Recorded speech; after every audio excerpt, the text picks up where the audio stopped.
이게 굉장히 중요한 말씀이 좀 반복적으로 나오고 있어요. 그 단어가 뭐냐면 바로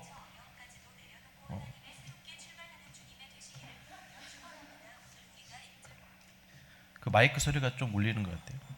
예, 은혜라는 단어입니다.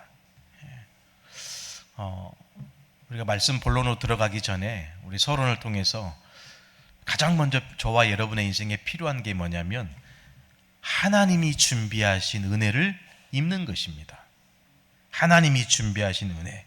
오늘 1장 2절을 보니까 내가 누구에게 은혜를 입으면, 우리가 어디서 하나님의 은혜를 받아야 됩니까?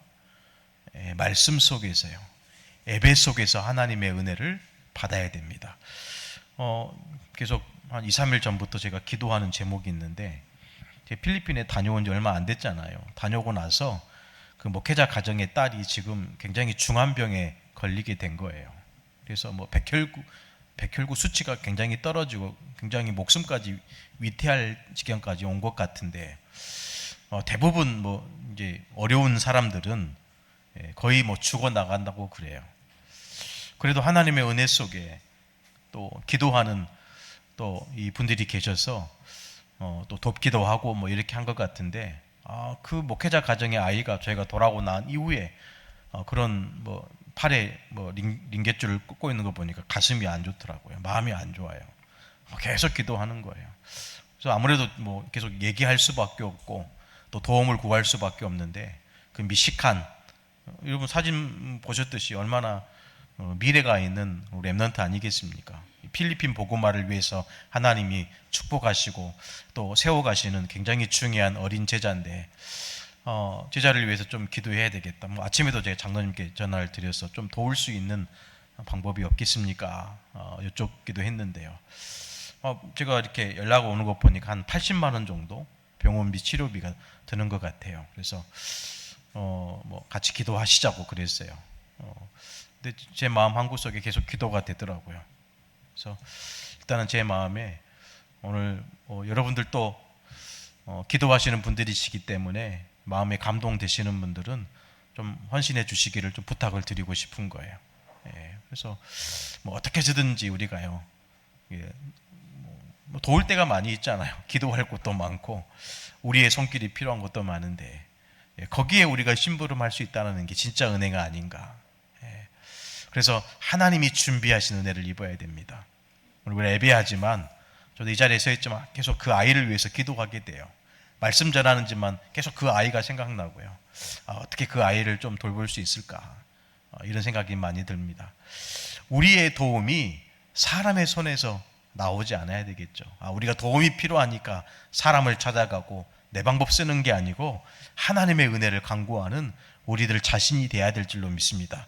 이사야 31장 1절에 보니까 도움을 구하러 애굽으로 내려가는 자들은 화 있을진저, 그러면서 애굽은 사람이요 신이 아니며 반드시 멸망하리라 그랬습니다. 우리의 도움이 어디로부터 와야 됩니까? 주 예수 그리스도 안에 그 은혜 속에서 우리가 모든 축복과 모든 응답과 모든 도움의 손길이 와야 됩니다. 저는 이 말씀 보니까 참 그렇구나. 하나님은 여전히 우리에게 베푸시기를 원하시고 주의 자녀들에게 축복 주시기를 원하는데, 우리는 우리의 도움이 필요하니까 하나님 바라보기보다는 애굽으로 내려간단 말이죠. 그래서 하나님은 어떤 말씀을 주셨습니까? 이사야 40장 31절 말씀에 여호와를 앙망하는 자는 샘을 얻게 될 것이다. 사람 바라보기보다는 하나님 바라봐라. 사람의 도움을 구하기보다는 하나님의 도우심을 구해라. 피곤한 자에게 능력을 주시며 무능한 자에게 힘을 더하시나니 다른 박질하여도 곤비하지 아니하겠고 걸어가도 피곤하지 아니하리라 그랬습니다. 오늘 이 시간, 예배드리는 이 시간만이라도 주의 도우심을 구하는 저와 여러분 되기를 우리 주 예수님의 이름으로 축원합니다. 오늘 말씀의 제목이 내 인생의 최고 축복입니다. 많은 것들이 있겠지요. 그 중에 오늘 이 본문의 말씀을 통해서 우리가 좀 언약으로 잡아야 될 것이 바로 만남이라는 거죠. 내 인생의 최고 축복 만남입니다. 그 첫 번째 만남이 뭐죠? 시어머니 나오미와의 만남입니다. 여러분, 그래서 내가 어쩌다가 이 집안의 며느리가 됐을까? 내가 어쩌다가 이 집안의 사위가 됐을까? 혹시 그런 마음, 생각 가지고 계시는 분들 계십니까? 그것도 우리가 내려놓고요. 하나님이 인도하셨구나. 하나님이 나에게 복을 주시려고 은혜를 더하셨구나. 그렇게 믿어버리면 그때부터요, 하나님의 축복이 시작됩니다. 그렇죠. 늘 불평하고 원망하고 뭔가 마음에 딱 억눌려 있는 그 상태로는요, 하나님의 깊은 은혜를 경험할 수 없는 거죠. 우리의 마음에 모든 것을 오픈하고요, 하나님의 은혜를 사모하는 것입니다. 이 나오미의 며느리 누구죠? 이방 여인이었던 룻입니다. 여러분, 이 룻이라는 이 여자가요, 성경책 이름이 된 거잖아요. 그 당시에 유대 사회 문화에서는 이 여자의 어떤 신분을 그렇게 가치 있게 보지 않아요. 지금은 아닌데요. 지금은 뭐 대통령도 되고 뭐 총리도 되고 굉장히 기관장도 되는데, 그 당시에 유대 사회 문화는 사람을 셀 때 숫자에 들어가지 않을 만큼 그런 어떤 처우가 좋지 않았죠. 거기다가 오늘 룻은 이방 사람이라는 거예요. 유대 사회의 그 문화, 그 생각의 틀 속에 갇혀 있는 이 이방인은요, 사람으로 취급하지 않았습니다. 거의 뭐 짐승 취급했죠. 근데 중요한 것은 이방인들 가운데 하나님이 예비하시고 숨겨놓은 제자가 있다라는 거예요.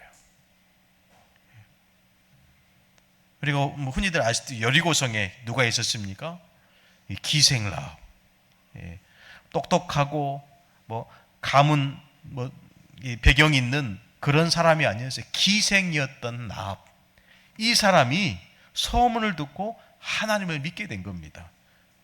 그래서 이 기생 라합이 뭐라고 고백했습니까? 상천하지의 하나님이다. 이 놀라운 신앙 고백을 한 거죠. 항상 우리의 이 시선과 우리의 마음이 항상 하나님의 뜻과 계획이 있는 곳에 항상 열려 있어야 됩니다. 그렇기 때문에 하나님은 무엇을 보시는가? 대부분 우리는요, 출신을 보잖아요. 출신 성분.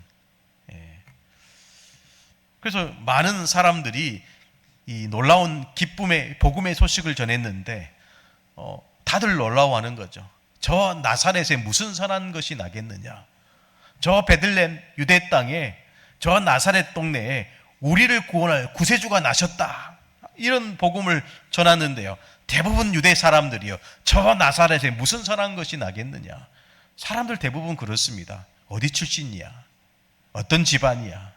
심지어 요즘은 뭐 옛날 말일 수도 있지만 요즘 세상 간판, 어디 학교 출신이야?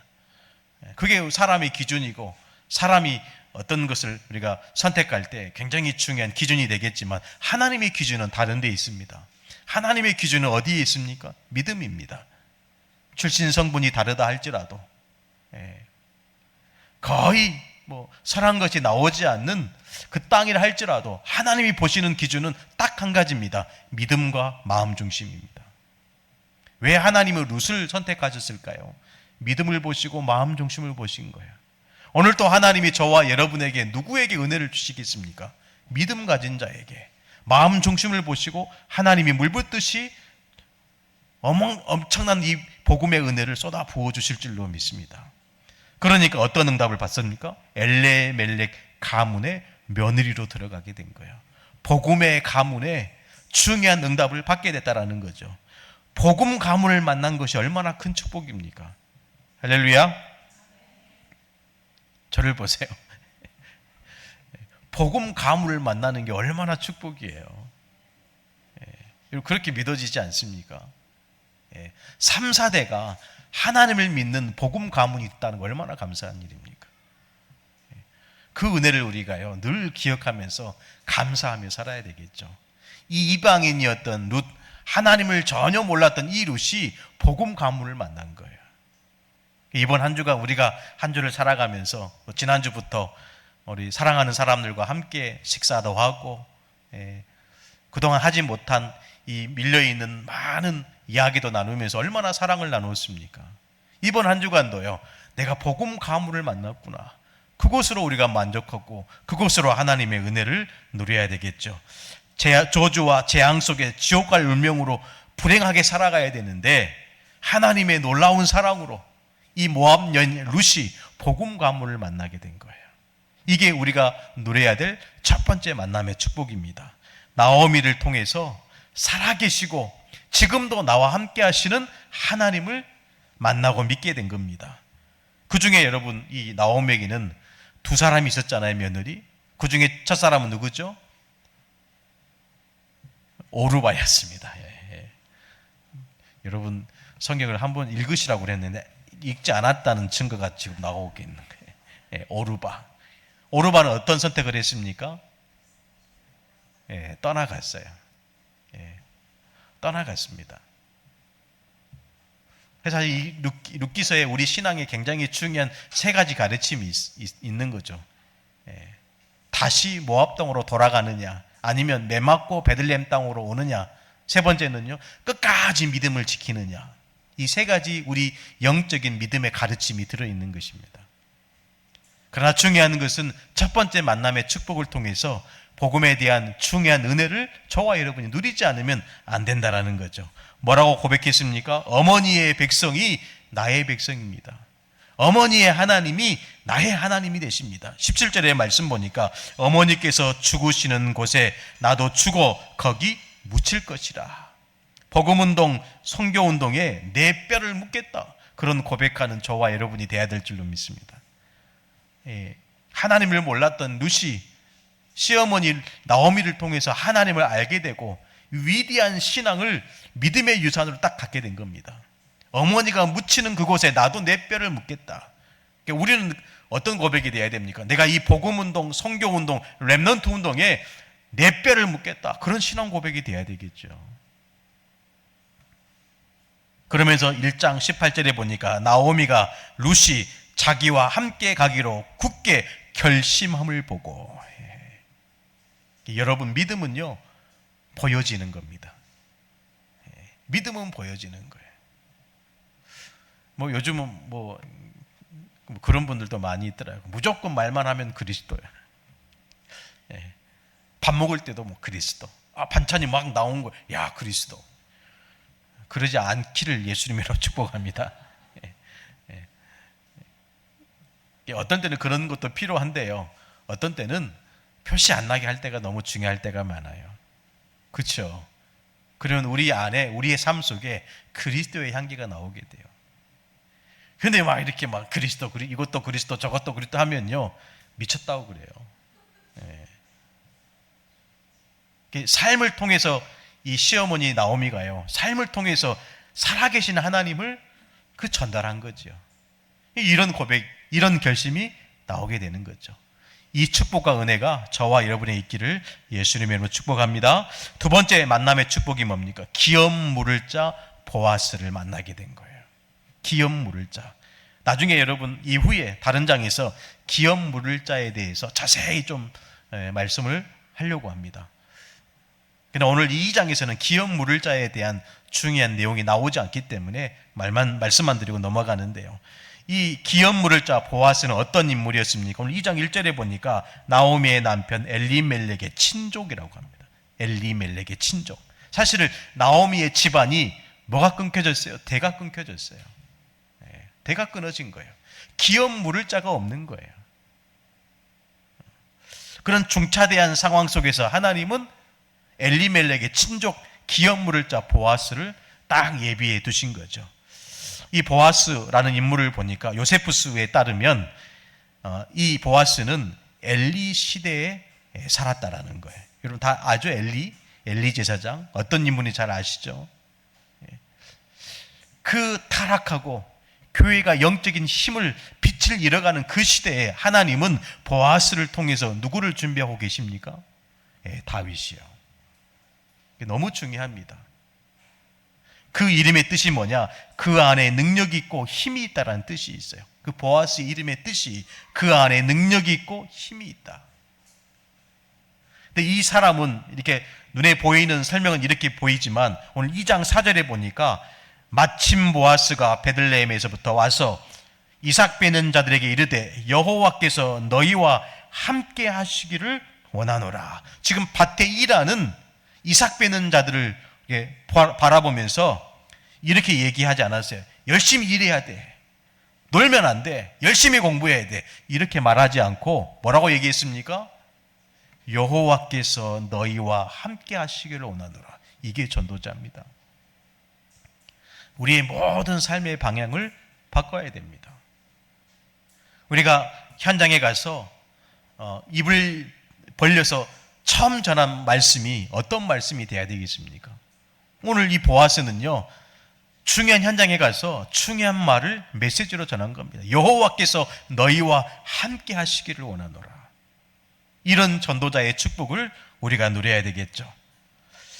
이 만남 속에 하나님은 놀라운 이 축복의 계획을 이루어 가십니다. 오늘 2장 3절에 보니까 이 룻이 시어머니 나오미에게 얘기하죠. 이제 먹을 것이 없으니까 뭐라도 먹어야 될 거 아닙니까? 먹을 것이 없는 거야. 그 얘기하는 거죠. 내가 밖에 나가서 이삭을 주워오겠다고 하는 거예요. 이삭을 주워오겠다. 밭에 가서 이삭 줍기, 어떻게 보면 천하디천한 일이죠. 천하디천한 일입니다. 아주 비천한 일처럼 보이지만 그 속에 하나님의 계획과 하나님의 인도하심이 있었다는 거예요. 내가 비록 하는 이 일이 내 생각에는 아무 가치 없고 천하디천한 일처럼 보이지만 그 천하디천한 그 일을 통해서 하나님의 계획과 하나님의 인도하심을 보게 하시는 거예요. 이삭 줍는 게 무슨 위대한 일이고 시대를 살리는 일이겠습니까? 그냥 먹고 살려고 하는 일이죠. 아침에 일어나서 먹고 살기 위해서 우리가 일터로 가잖아요. 그렇죠. 산업 현장으로 가잖아요. 내가 생각하기에는 내가 어쩔 수 없이 먹고 살기 위해서 하는 거다. 그게 아니라는 것입니다. 그 일 속에 하나님이 함께 하시고 내가 걸어가는 그 현장 속에 하나님이 인도하신다라는 거예요. 그 인도 속에서 그 현장에서 하나님의 뜻을 이루어가는 거예요. 그러니까 잊지 말아야 됩니다. 일하러 가는 게 아닙니다.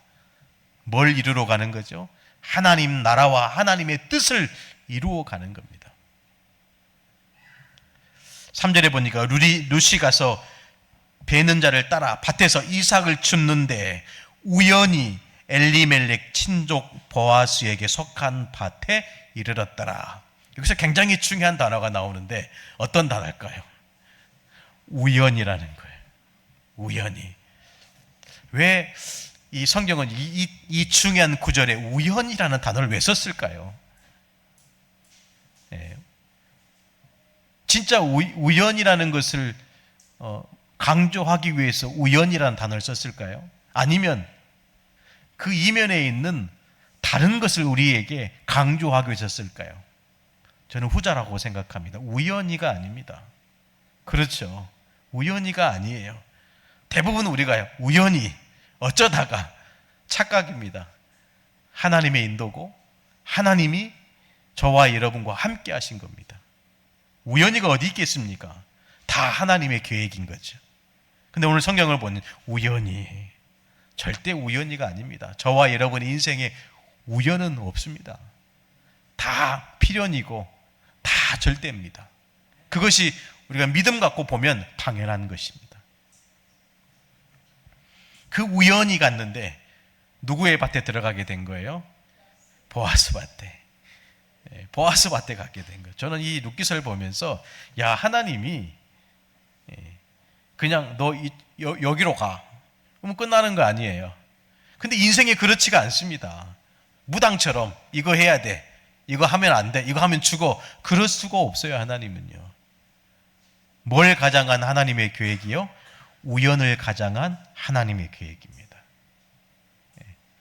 그러니까 우리 인생이요, 굴곡을 질 수밖에 없는 거예요. 많은 사람들이 착각합니다. 내 인생에 자꾸 굴곡이 지니까 하나님 없어. 믿음이 없는 겁니다. 내 믿음이 모자라는 거예요. 하나님이 없는 게 아니고 그 굴곡진 인생을 통해서 우리를 이끌어 가시는 하나님의 선하신 인도하심을 못 보는 거예요. 우리의 믿음이 없는 거죠. 그 우연히 보아스 밭을 들어갔는데 하필 이삭을 보아스 밭에 그 많고 밭이 한 군데입니까? 그렇죠. 우리 장로님들, 우리 농사하시는 분들 보니까 밭이 한 군데예요. 아니겠죠. 무수히 많은, 지금 무안에 갔더니 이 논이요 한 군데가 아니더라고요. 차를 타고 가서 봐야 돼요. 그런데 그 밭에 이삭 줍는 그 밭에 누가 찾아왔어요? 보아스가. 이게 여러분 하나님의 시간표예요. 타이밍인 거죠. 언제 어떻게 하나님의 역사가 일어날지 모릅니다. 항상 믿음으로, 항상 저와 여러분이 믿음 안에서 날마다 하나님의 뜻을 이루는 삶을 살아갈 이유가 거기 있는 거죠. 그래서 이 룻이 보아스를 만났는데, 저는 그런 생각도 해봤어요. 이 보아스라는 남자를 만났는데, 만나서 보니 굉장히 이상하고 개팍해. 사이코 같아. 우리 젊은 사람들 말처럼 만났는데, 하나님의 인도로 만났는데 굉장히 좀 나랑 안 맞아. 그럴 수 있잖아요. 근데 그게 아니었어요. 이 보아스의 이 성품을 보세요. 어떤 성품이었습니까? 밭에서 일하는 그 종들에게 뭐라고 얘기하죠? 여호와께서 너희와 함께 하시기를 원한다. 굉장히 국률한 마음을 가지고 있는 사람이었다라는 거예요. 하나님이 저와 여러분을 만나게 하실 때 아무나 붙이시겠습니까? 그게 아닙니다. 누구를 만나서 가정을 이루고 자녀를 놓고 이런 게 아닙니다. 다 하나님의 축복 안에서 되어지는 것이죠. 이 보아스는 그 베들레헴 땅에 가장 유력한 자, 힘과 부귀가 어마어마한 재력이 있는 자인 거죠. 그런 사람을 만납니다. 이걸 볼 때 우리가 누구를 만나야 됩니까? 내 인생의 가장 유력한 자가 누굽니까? 그게 딱 결론으로 우리에게 딱 부딪혀 와야 됩니다. 내 인생에 찾아오셔서 나를 행복으로 인도하시고 축복으로 인도하신 내 인생의 가장 유력한 자가 그리스도라는 거예요. 거기서부터 우리가 세 번째 만남의 축복입니다. 그 축복이 뭐죠? 내 인생의 최고 만남, 그리스도와의 만남입니다. 이 보아스를 통해서 우리 자신이 그리스도를 만나야 됩니다. 국류를 베푸시고 모든 영혼들을 향하여 선대하는 그 보아스, 항상 용서하시고 항상 저와 여러분을 사랑으로 끌어안으시는 예수 그리스도의 그 사랑, 그 어마어마한 만남의 축복을 보아스를 통해서 우리가 확인해야 됩니다. 내 인생의 최고 만남.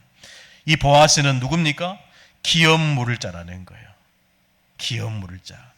여러분, 이 기업 물을 자를 좀 간단하게 설명하면 사실은 이 베들레헴 땅의 가장 부자가 보아스입니다.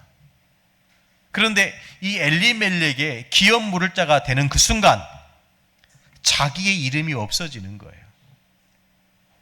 그 말을 아십니까? 자기의 이름이 족보에서 없어지는 거예요. 룻과 결혼해서 아들을 낳아요. 내 아들 아닙니다. 기론의 아들입니다. 그게 기업 물을 자예요. 그 엘리멜렉 이 보아스 이전에 기업 물을 자 한 사람 더 있었어요. 그래가지고 이 사람에게 당신이 기업 물을 첫 번째다.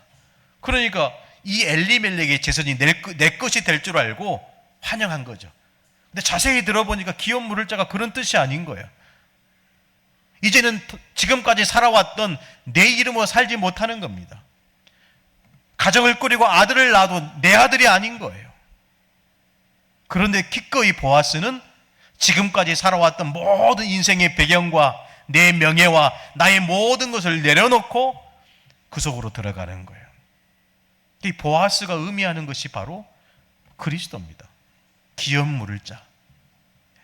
하늘 영광을 버리시고 자기 이름을 내던지시면서 우리를 구원하시기 위하여 사람의 몸을 입고 이 땅에 오신 기업 물을 자 그리스도. 그게 룻기서의 가장 중요한 핵심 메시지입니다. 이 만남의 축복을 저와 여러분이 누려야 되겠죠. 이 만남의 축복을 주시기 위해서 하나님은 이 룻을 하나님이 준비하신 현장으로 보내시는 거예요. 어디로 보내셨죠? 보아스의 밭으로. 다른 밭에 가면 큰일 나요. 그 많고 많은 사람, 그 많고 많은 밭들 중에 왜 보아스의 밭에 가게 됐습니까? 우리가 갈 곳은 그리스도밖에 없어요. 룻이 갈 곳은 보아스 밭이밖에 없다니까요. 이 룻이 살 수 있는 유일한 기술은 보아스의 밭으로 가는 겁니다. 인생의 어마어마한 위험과 인생의 많은 문제 속에 살아간다 할지라도 그 문제를 해결할 수 있는 유일한 길은 보아스 밭에 가는 겁니다. 우리가 어디 속에 가야 됩니까? 그리스도 안에 가야 됩니다. 골로새서 2장 2절로 3절 말씀 보니까 이는 그들로 마음의 위안을 받고 사랑 안에서 연합하여 확실한 이해의 모든 풍성함과 하나님의 비밀인 그리스도를 깨닫게 하며 하니 그 안에는 지혜와 지식의 모든 보화가 감추어져 있느니라.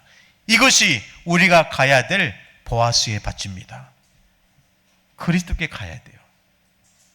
오늘 이 시간에 저와 여러분이 어떤 현장에 가 있어야 됩니까? 보아스 밭 그 현장에 가 있어야 돼요. 그래야 영적인 양식을 얻을 수 있는 거예요. 그 현장으로 가기까지 이 룻은요 하나님의 인도를 받는 거죠. 2절 말씀 보니까 나오미가 그에게 이르되 내 따라 갈지어다 하며 자기 마음대로 가지 않았어요. 집에 먹을 것이 없구나. 그냥 내 생각 가지고 가지 않고 어머니에게 물어보는 거죠. 지금 우리의 상황과 형편이 이렇습니다. 그래서 지금 내가 이삭을 주우러 가야 됩니다. 어떻게 할까요? 그때 나오미가요 내 따라 갈지어다. 근데 중요한 것은 어디로 가야 되는지 방향과 목적을 얘기하지 않았어요. 이 말은 무슨 말이죠? 네가 하나님의 인도 받아야 돼. 네가 하나님의 말씀 붙잡고 기도하면서 성령의 인도 받아야 돼. 기억하시길 바랍니다. 하나님의 자녀가 가는 모든 현장에 성령이 함께 하시고 성령이 인도해 가신다는 사실을 잊어버리지 않아야 돼요. 잊어버리지 않아야 돼요. 사실 이 모압 여인이었던 이 룻은 하나님을 믿은 지 얼마 되지 않았어요. 신앙생활이 5년 됐든지 10년 됐든지 30년 됐든지 상관이 없습니다. 하나님을 정말로 믿느냐?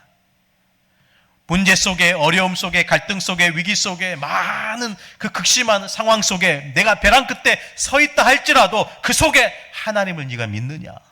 그게 중요한 거죠. 하나님 누구를 축복하시고 누구를 인도해 가십니까? 믿음 가진 사람이에요. 끝까지 하나님 바라보는 사람.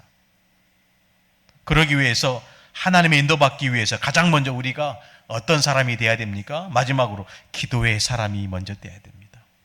기도의 사람이 되는 겁니다. 이번 한 주간 여러분 시간도 정하지 말고요. 장소도 정하지 말고 그냥 아무 때나 하나님 앞에 기도할 수 있는 기도의 사람이 되시기를 축복합니다. 시간을 정해놓으면 또 그 시간 때문에 못할 때가 많이 있는데 또 장소를 정해놓으면 그 장소 때문에 꼭 그 장소 가서 기도해야 되니까 요즘은 걸어가든지 식사를 누구를 만나든지 언제든지 우리가 기도할 수 있는 기도의 사람이 돼야 될 줄로 믿습니다. 성령 인도 받기 위하여 먼저 기도의 사람이 돼야 된다는 거죠. 3절 말씀 보니까 우연히가 아니죠. 우연히가 아닙니다. 기도하고 갔다면 우연히는 없습니다. 기도 속에 있다면 저와 여러분의 인생에 우연은 없어요. 어쩌다가는 없습니다. 우리의 기도를 하나님이 들으시고 그 기도를 통해서 우리의 발걸음을 축복하시고 저와 여러분의 인생을 가장 복되게 가장 축복의 자리로 인도해 가실 줄로 믿습니다. 저는 이 룻기서의 말씀을 공부하면서 참 그런 생각이 많이 들었어요. 안심된다. 할렐루야. 안심된다. 그 이방인 여인도 하나님이 축복하신데 저와 여러분을 하나님이 내버려 두시겠습니까? 안심하시고 이번 한 주간도 최고의 축복을 누려야 될 줄로 믿습니다. 우리가 그리스도 언약 잡고 간절히 기도할 때 당연 필연 절대를 이루시는 그 성령의 인도를 이번 한 주간 최고 축복으로 누리는 한 주간 되시기를 우리 주 예수님의 이름으로 축원합니다. 기도하겠습니다. 하나님 아버지 감사합니다. 내 인생의 최고의 축복 만남을 보게 하시고 우리가 어디를 가든지 항상 24 하나님과 기도할 수 있는 기도의 사람으로 은혜 주시고 축복하여 주옵소서. 한 주간도 많은 일들과 또 사건과 사람과 모든 현장 속에 하나님의 인도를 받는 주의 백성들이 다 될 수 있도록 주여 함께해 주시고 인도하여 주옵소서. 감사드리며 살아계신 우리 주 예수님의 이름으로 간절히 기도드리옵나이다. 아멘.